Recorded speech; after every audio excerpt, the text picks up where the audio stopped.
trazer. A Cris tem acompanhado muito de perto a situação do caso da Ana Hickman e é muito impressionante o caso da Ana Hickman, porque a cada dia que passa a gente fica sabendo de mais um detalhe, de mais uma informação.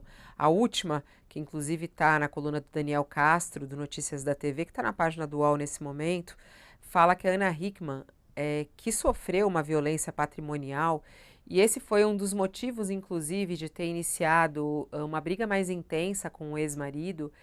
Ela ficou sem plano de saúde e até mesmo recorreu ao SUS no tratamento ali, no socorro que ela precisou quando ela foi agredida fisicamente pelo ex-marido durante aquele dia que acabou, inclusive, terminando aí com a separação dela do marido e com o processo que ela está movendo contra o marido. Segundo essa coluna do Daniel Castro, a Ana Hickman ficou sem plano de saúde, ela e o filho, por causa dos problemas financeiros que ela enfrentava e que ela não tinha conhecimento. Ela e o filho de 9 anos estavam sem plano de saúde, apesar de ser uma apresentadora extremamente famosa, de ser uma empresária. Ela tem vários negócios no nome dela e ela não sabia da dívida enorme que ela estava vivendo, né? Ficou sem saber disso porque era ele que cuidava disso.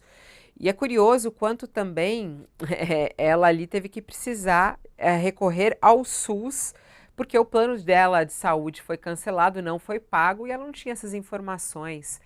O Cris, como é que você tem acompanhado aí essa situação? Você que tem acompanhado essa situação da Ana Hickman, é impressionante os detalhes que vão saindo e essa situação a qual ela foi submetida, né? E, Fabíola, você falou muito bem. A gente vai sabendo de detalhes vão vindo à tona, novos detalhes que vão deixando a coisa pior. E aí, você falou isso, eu pensei, acho que ela também está sabendo desses detalhes a conta-gotas, né? Porque a primeira entrevista que ela deu, Fabíola, foi dizendo que ela tinha perdido o controle das contas, das dívidas, que ela foi descobrindo, ela não sabe ainda, ela disse na entrevista, eu não tenho ainda a dimensão dessa dívida, a dimensão do descontrole das contas veio aí agora à tona, provavelmente ela já sabia, porque ela foi buscar atendimento no SUS, não se sabe se ela tentou, por acaso, um hospital na hora particular e na hora ficou sabendo que o plano dela estava vencido, não, a gente não sabe essa circunstância, como ela soube, mas o fato, Fabiola, é que ela perdeu o controle, a noção, porque ela confiou no marido, confiou a ele todo o controle patrimonial da família. É, isso a gente também não sabe como foi acordado ali dentro, porque ele era também empresário dela. Então, acho que o que isso ensina para a gente, Fabiola, é muito importante e eu falei disso outro dia, eu sinto muito mesmo que ela esteja passando por todas essas violências de forma tão exposta, porque a primeira coisa que a gente sente quando a gente passa por isso, ainda mais vindo de uma pessoa que a gente escolheu para ter ao nosso lado, de um homem que a gente escolheu, com quem a gente escolheu se casar, é muita vergonha, né? A gente sente culpa, a primeira reação é ter vergonha dos vizinhos, da família, as pessoas vão julgá-la, vão dizer como você se colocou nessa situação, porque as pessoas não costumam ter, digamos assim, o senso comum não costuma ter a noção de que essa violência não começa escancarada desse jeito, né? Primeiro você se casa com um príncipe, você é acolhida, tem o que a gente chama de love bombing, né? As demonstrações explícitas de amor, tem depois no ciclo da violência o pedido de desculpa, o fato de que o cara diz que vai mudar, você acha que você vai ser ali uma agente de transformação daquele homem ruim, enfim, e isso é caso a caso, né? Milhares de fatores, mas o fato é que você não começa num relacionamento violento, quando ele fica violento, você já está enredada. E é muito importante ela estar falando sobre isso, porque a violência patrimonial é um dos aspectos muito graves dessa violência e é um crime previsto na Lei Maria da Penha, a violência patrimonial, essa que ela está dizendo que sofreu, e vejam que o Alexandre Correia já entrou com contra-ataque, que também é um dispositivo muito comum aos homens violentos, ele já está processando por calúnia, por estar dizendo isso, né? Mas isso eles vão se entender na justiça. Pelo que ela conta, ela sofreu violência patrimonial, que é uma das pontas, a Lei Maria da Penha prevê violência física, violência sexual, mas também a psicológica, a moral e a patrimonial. E é muito importante porque, se vocês, não sei se vocês estão acompanhando, mas outras mulheres estão vindo a público falar das violências que sofreram em suas relações, e uma delas é outra celebridade, a Susana Werner.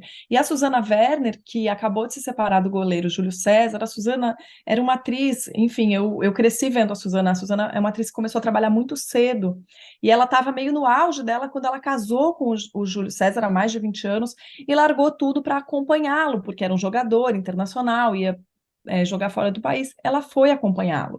E com isso, ela também perdeu o controle das contas dela. E hoje ela está aí dizendo publicamente que ela tem um salário mensal, uma mesada que ele paga para ela não tem o controle das contas, ele abriu uma conta, não é uma conta conjunta, ele abriu uma conta para ela para transferir esse salário mensal. Então, apesar de ser casada com comunhão parcial, então, de ter direito à metade do patrimônio, esse controle não foi dado a ela. E a Susana Werner disse também: eu me dei conta, consegui dar nome a essa violência depois que a Ana Hickman falou. Olha como é importante, são mulheres com educação, que, enfim, a gente não tem esse hábito, né, de falar sobre isso, isso não faz parte. E as mulheres precisam ser educadas para saber dar os nomes às violências e também ser educadas financeiramente. Não percam o controle das contas de vocês, porque quando você sofre uma violência desse tipo, você também fica com dificuldade de escapar de outras violências, até da física. Porque se você não tem o controle das suas finanças, é o que a Susana fala. A Susana diz: eu não tenho dinheiro para pagar um advogado. E hoje ela fez um post muito curioso, Fabíola, falando sobre isso no Instagram, em que eu achei muito assim. Simbólico, porque ela fica, ao mesmo tempo em que ela fala da violência que ela sofre, ela diz: eu amo o Júlio César, ela diz: eu tenho certeza que ele tem gente em volta dele manipulando ele. Ela, de alguma forma, procura desculpas para esse homem que a está violando. É muito louco, porque a gente tem afeto por esse tipo de abusador, porque é o nosso marido. Então, os sentimentos ficam muito misturados, e também por isso a gente não sai dessas relações, a gente tem dificuldade para sair dessas relações. E é por isso que a gente que está de fora tem que acolher, não pode culpar essas mulheres, não pode apontar dedo e julgar. Tem que acolher. É difícil, eu sei, mas precisa acolher, precisa dar a mão e ajudar a sair, porque muitas dessas mulheres, quando perdem o controle das finanças, ficam presas a relações que podem virar violência física e feminicídio, como a gente falou no começo sobre a Janja. Essas violências estão todas ligadas, Fabíola. Muito, isso daí é algo muito que a gente tem que aprender, né, Cris? A questão da educação financeira é algo, primeiro, que a gente não é ensinado. Um casal, quando se forma, às vezes, muito jovem, você vai juntando tudo e um vai delegando, né? A mãe cuida de umas coisas, você fica com as finanças, você paga as contas. Não, já chegou o salário, transfere aqui, não sei o quê. E esse bolo todo financeiro, ele vai sendo acontecendo dessa maneira e a mulher não percebe, né? Às vezes os homens também não. Dizem que no Japão quem cuida do dinheiro é a mulher, né? E lá também não deixa de ser um país machista, por outro lado. Mas eu acho que é algo para a gente começar a prestar mais atenção, é isso que você fala, né? O dinheiro da família, quem é que vai cuidar do dinheiro da família? As contas precisam ser separadas, né? A conta junta significa mais amor, a conta separada significa mais independência. É algo que a gente não conversa, a gente não discute e a gente não aprende. A gente não aprende isso. Eu conheço tantas mulheres que o homem que dá o cartão de crédito para ela, ele esconde o cartão de crédito dela porque ela gasta muito, né? Tem tantas histórias, né? E é importante a gente prestar atenção nisso, ficar atento.